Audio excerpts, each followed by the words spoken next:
Okay, let's start with the presentation of JaamSim. JaamSim is a discrete event software, simulation software package developed in 2002, and it's actually quite good with both 2D and 3D animation and a full set of built-in objects for model building. In this short tutorial, I will just go through the first simple example in the JaamSim User Manual, which you can download from jaamsim.com. JaamSim is free open source software licensed under Apache 2.0.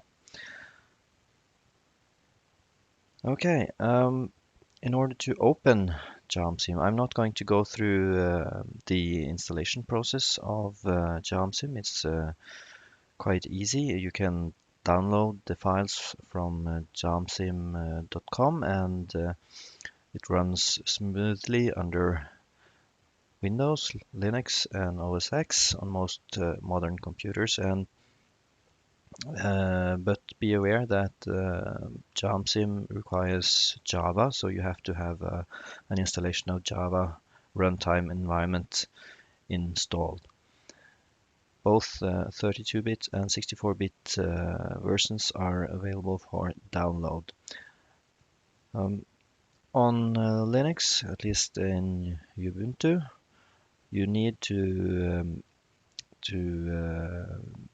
do a small fix when installing or starting JaamSim. So what I will do, I will just open my folder. I have made a folder called JaamSim on my computer um, where I've put all the files in. You can also download from the web some examples of JaamSim. So, but in order to get started, I will just show you a few commands. This is the Linux command. On Windows, you don't have to do this. You just click on the exe file. So you copy it. This is the command, export, and so on. You have to open terminal in Linux, and you enter this command. And I've done this before, so I'll just look it up.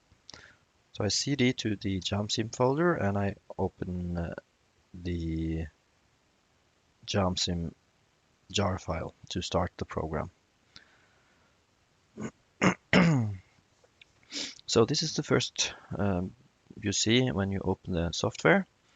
You can see that we have a control window up here. You have the view window, and you have a model builder right here on the left, and below that you have an object selector.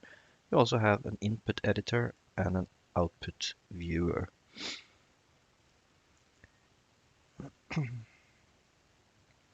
The output viewer is where you where you find all the output for a selected object.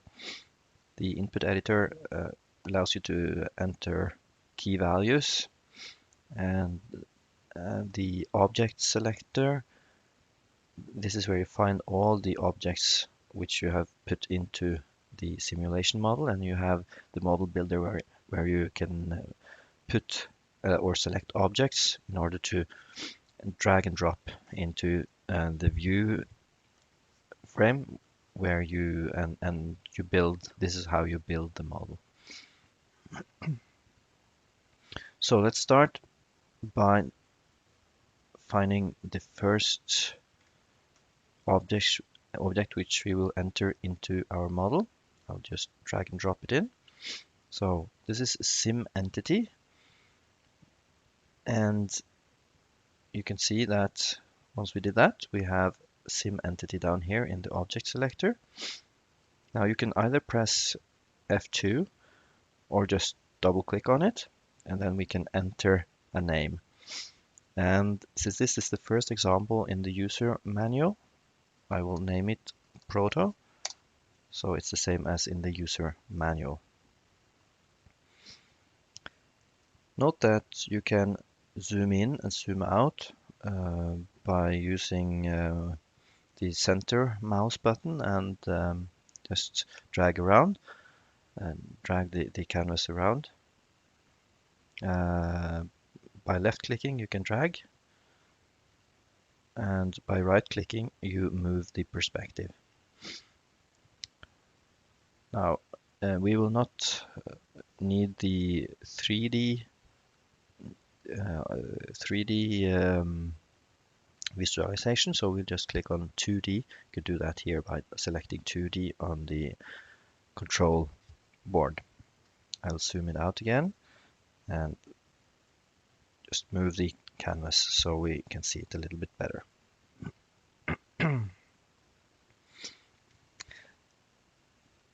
Now next we need to add some more objects to our model. We enter an entity generator and we enter an entity conveyor. Then we need a server. This is a single server example, which means, or if you have an ATM machine, for instance, it could be people waiting in line to get cash out of an ATM machine, or at a shop of some kind where there is one desk, or a phone operator, for instance. So it's a quite common example. We also need a new entity conveyor, and then finally an entity sink. So the logic here is that we have entities, and those entities could be customers, and they are generated. This is just what type of entity, and then this is an object which tells us how, or tells the model how those entities will enter the model, and then there will probably be some transport time for that entity, or perhaps be some transport time to the actual server, and then the server also will have some time it spends on processing, and then maybe there will be some time for the customers to leave the server, and then they leave the model. So that's the basic logic. What we haven't added yet is a queue. That is necessary because sometimes clients come in and the server is already occupied, so they have to form a line. So this is the queue. Now we will give these objects some names that gives meaning, and we do this by we gave the sim entity the name proto. The entity generator, we will give the name gen. Then we try to add some logic into the naming of objects. So instead of entity conveyor 1, I will edit that to be gen to serve, same as in the user manual. And then we will have a server. I will just call it serve, serve as in the user manual. For the second entity conveyor, we use serve to sink, and for the entity sink, we will use sink.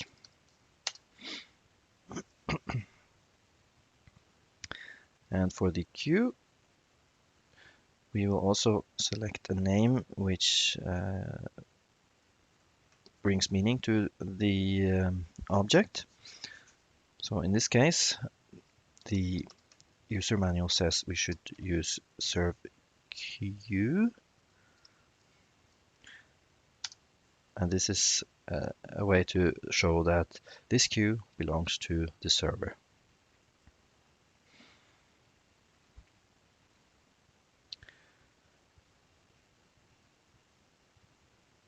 So we can fine-tune and position our objects by clicking on them, pressing Control and left-click the mouse.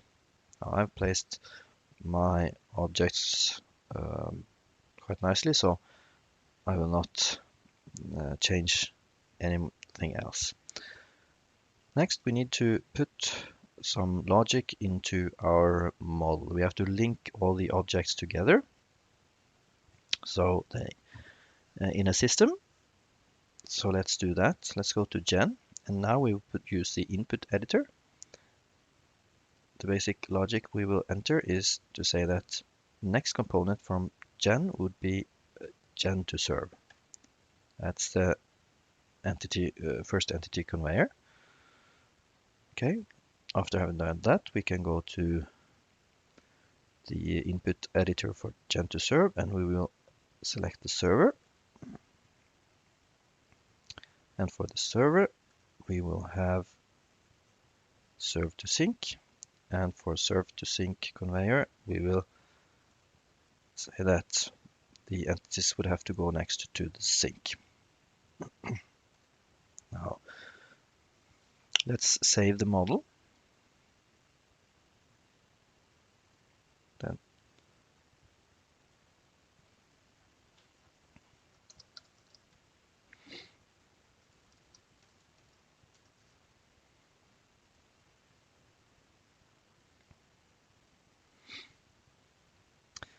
now I can also show you, as in the user manual, that here you have the possibility to get some extra explanation for the keywords by hovering over the selected keyword.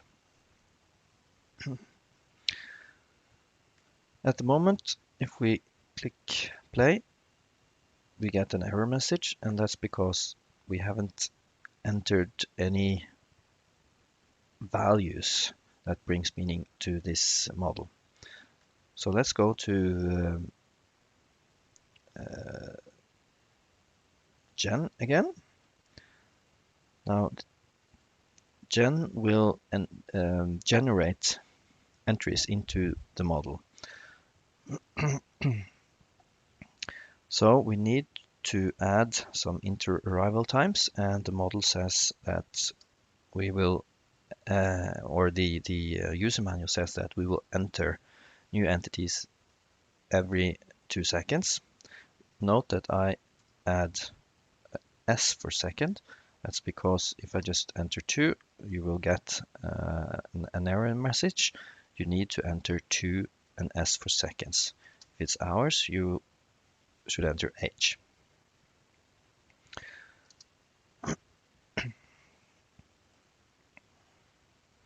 For the Gen to serve, there will also be some travel time. So this Gen to serve is a conveyor or to represent travel time. And as travel time, put 1 second according to the user manual. Select the server. The server will have. Sorry for the small screen. I'm just showing this on my laptop, so it's a little bit small. So server will have service time. How long will the entities be served? So 1 second according to the user manual, and then there will be some travel time again to leave the server. Also 1 second. And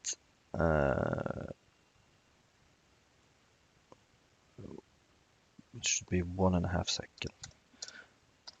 And for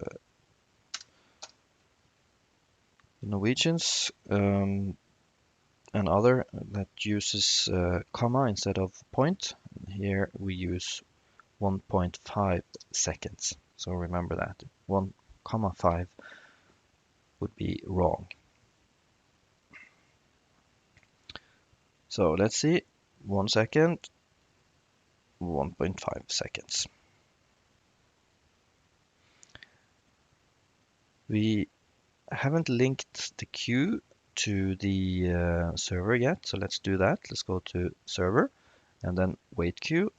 In this case, we have only one queue to select, so it's serve queue. So now the queue and the server are linked together. We go to generate, the generator, entity generator, and there we enter the entities that the prototype entities that this generator will generate. So we select proto, which is the only sim entity in the model. Now we can save.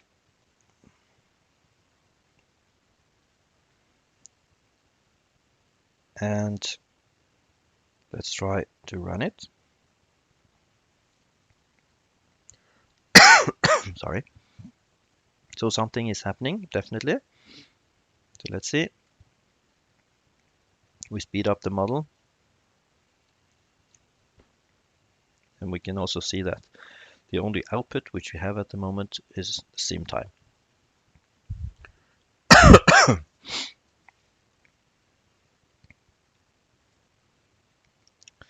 We can pause the model and continue, or we can pause it and then rewind to simulation time 0. Let's do that now. Since this is a 2D model, we can these axes are just to show the angles and direction. But as this is a 2D model, we can unshow it. So let's just click and unclick show axis to get rid of it.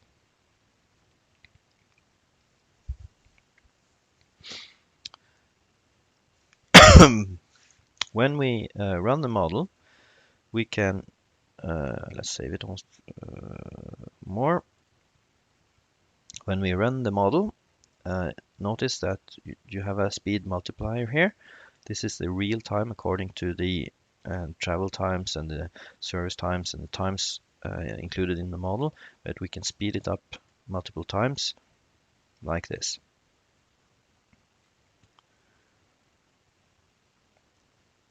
I'll put it back to normal simulation time. Rewind.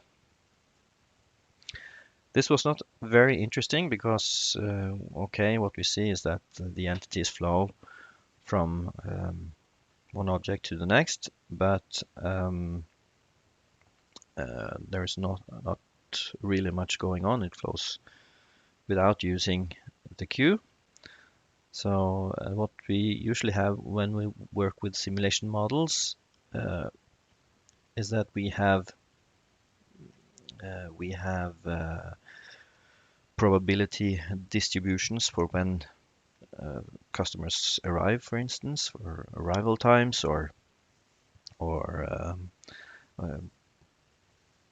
so we will, as the user manual says, we will add that. But first, we will do some modifications to the graphics in the model. You can, by clicking on an object, you can also left-click the mouse, and you can click Control, and you can edit the shape of an object, and you can by see here, by selecting the title here, let me see, you can go to graphics objects and overlay text to edit the title. So then we have to go to the input editor and go to format. Instead of model title, you can enter whatever you want, but in this case, it's getting started with JaamSim. And now the title changes.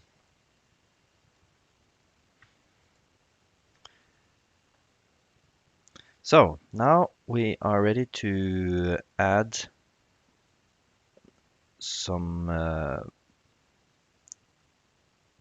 distributions, or at least one distribution, to represent the arrival of entities into the model. And the way we do it is by going to probability distributions, and here we have a number of various distributions which you can use, and we will use the exponential distribution.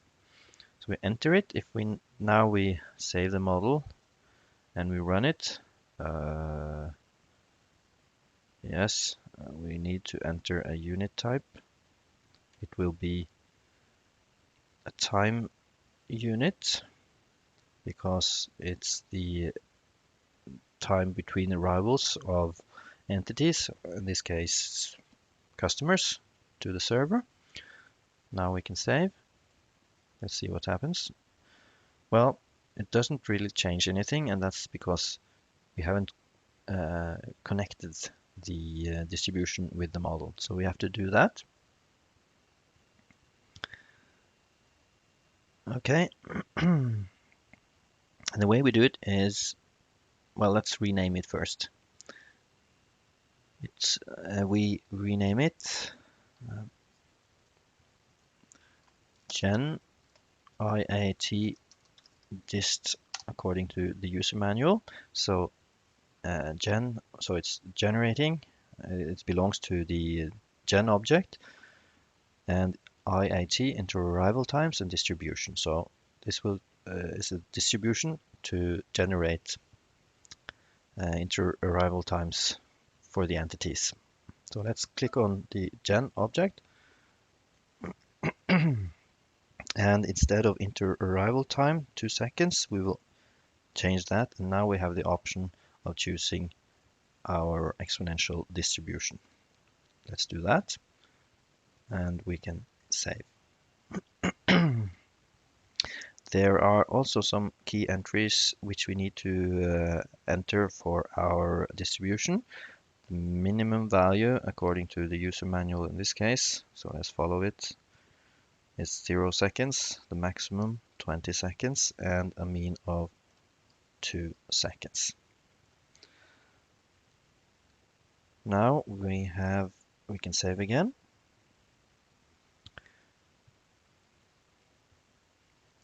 And run the model. Now you see that we have some randomness to the model according to the distribution selected of inter-arrival times.